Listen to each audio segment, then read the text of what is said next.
So আজি হ'লগে 2025-ৰ 2nd September, কিন্তু হ'লেও আমাৰ 5th ছেপ্টেম্বৰ যিহেতু টিউশ্যন ৰুমটো বন্ধ থাকিব, তো সেইটো কাৰণে মোৰ ষ্টুডেণ্টখিনিয়ে ক্লাছ 10-ৰ 2025-ৰ বেটছে তাহাঁতি আজি এটা এৰেঞ্জ কৰিছে টিচাৰ্ছ ডে।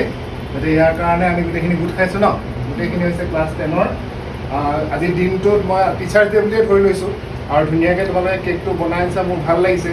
আৰু লগতে মই আৰু এটা কথা, মেইন কথাটো কওঁ যে তোমালোকে যিখিনি ইয়াত টিউশ্যন কৰি আছা চবৰে যাতে ভাল এটা ৰিজাল্ট হওক, চবেই যাতে ছায়েন্সত লেটাৰ মাৰ্কছটো পোৱা, সেইটো মোৰ ফালৰ পৰা আশীৰ্বাদ থাকিলে।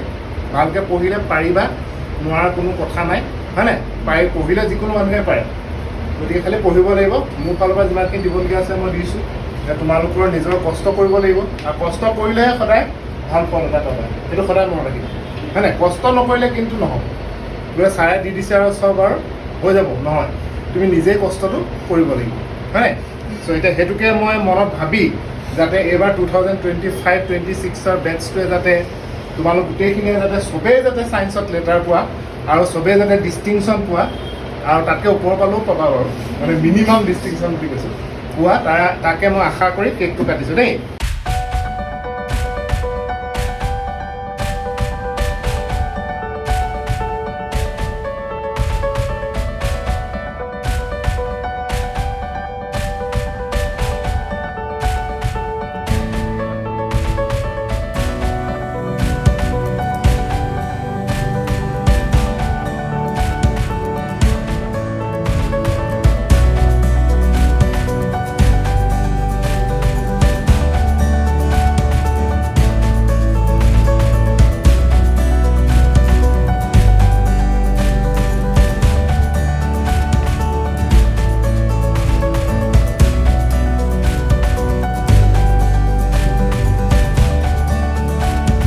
আজি 2025-ৰ 5th ছেপ্টেম্বৰ, টিচাৰ্ছ ডে।